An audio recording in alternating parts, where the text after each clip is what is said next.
Good morning, YouTube. All right, school is back in session, and that means our schedule's getting really kind of crazy. One of the best ways to do some easy peasy menu planning is to get a bunch of chicken poached up at the beginning of the week. Then you can use it whenever you need it. It's a great shortcut on a busy weekday night, right? So here we go. Let me show you how to poach chicken and get ready to streamline your meal prep. We got a family to feed, y'all. Let's cook. All right, so I told Levi that I would show him how to do this, and I thought, you know, it's a pretty good video idea. Might go ahead and show y'all how to do it. So all we're doing is poaching chicken breasts, right? I have a package with 6 chicken breasts. Got a pretty good deal on it. This is $1.99 a pound.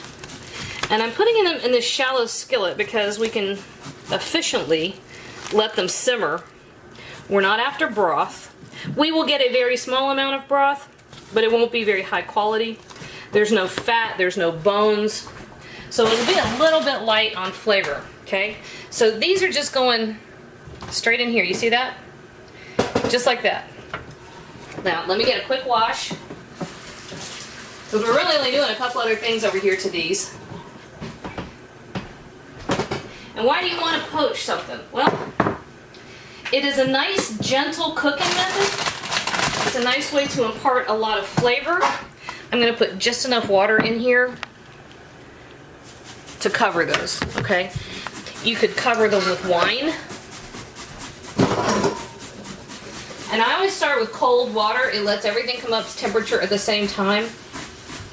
But you could poach them in wine. You could poach them in another broth. You could flavor your liquid any way you want to.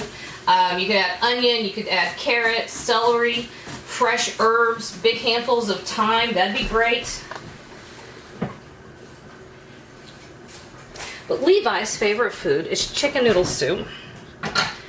And the best way to get tasty, flavorful chicken for chicken noodle soup is to use chicken that's already cooked. And the best way to do that is to use chicken that has been poached, right?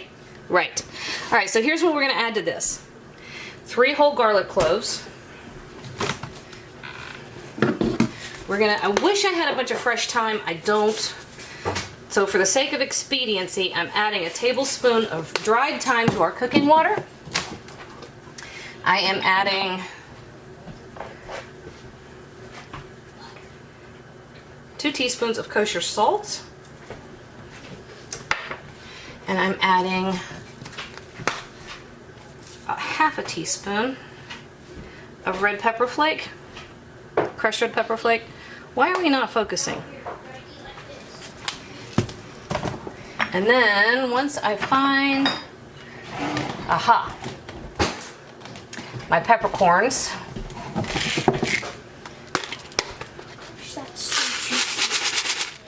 Joey is behind us. He's grating cucumbers. Dill pickle relish. For dill pickle relish.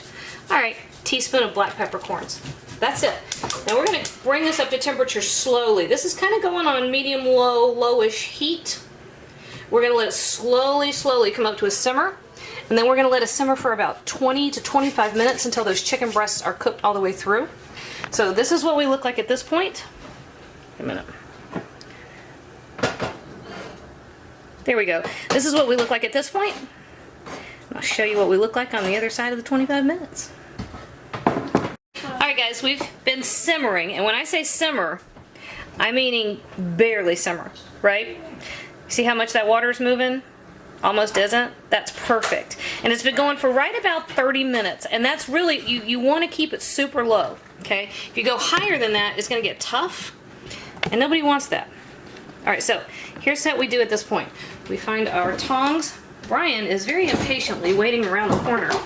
He has a tendency to come in the door talking. Is this a quick question? No. No, okay. I'll be just a second. So we're turning our heat off. And our chicken is going to come right over here. See this? And we're going to let it cool. Now, chances are you're going to make a soup or stew or enchiladas. This makes the best tacos. Yum. Love doing this for burritos. Or, for Levi, like I said, he likes chicken noodle soup. And you don't really want to overcook your chicken. So this is the best way to have nice, flavorful, tender chicken. Okay. So over here we're gonna let it cool, and I'll come back in a minute. I'll show you how to shred the chicken to make it work for like. I mean, you can dice it with a knife. You could cut it into small pieces that way. I'll show you how to shred it. All right, and then this. Strain that. You don't end up with very much, but it sure does taste good. And we don't like to throw away anything. Coffee. Boone's making coffee. Okay, so I said I'd show y'all how this works. Now I will say, this will stay moister longer if you do not cut it or shred it until right before you use it. Just in general, that's just good practice. Much less surface area, so with less surface area, there's less spots for moisture to evaporate from, right? But any hoozle. That's what Georgia says. All right. So when you're pulling the chicken breast apart, let's say you're gonna go make tacos, right? You will find, it's almost like fault lines, places where it naturally just pulls right apart. And it's easiest to take those, and you see the striations? Wait a minute. I don't know, can you see the striations? Do they show up? Boom. You just start at the top and pull it. You pull it until it's as thin or fine as you want. Now this is perfect. If you want to make burritos, now I want burritos. Great. Or tacos, something, or an enchilada. Oh my gosh, enchiladas are so good. They're so easy. And you know what? We've hit that back to school thing where I'm kind of bulk cooking in part. So like I'll make this ton of chicken and then I'll use this, whoops. Okay, so Boone ain't got a piece of chicken. I'll use this chicken that I've already cooked as kind of to jumpstart several meals the rest of the week. Or Lance and Ricky are working, going to school. They're out at night, they come home, they need food, but I'm not necessarily going to set a plate aside because they're no longer, 12.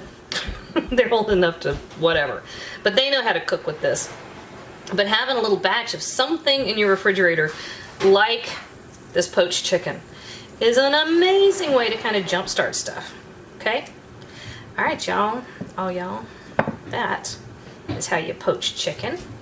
And, I don't know. On the top of the stove, it took what, half hour? 25 minutes? This part, the rest of it, the getting ready part, 5 minutes. Nothing to it. Alright, go try it. Because at the end of the day, that is the juiciest, most tender, flavorful chicken. Oh yeah. That you'll ever eat.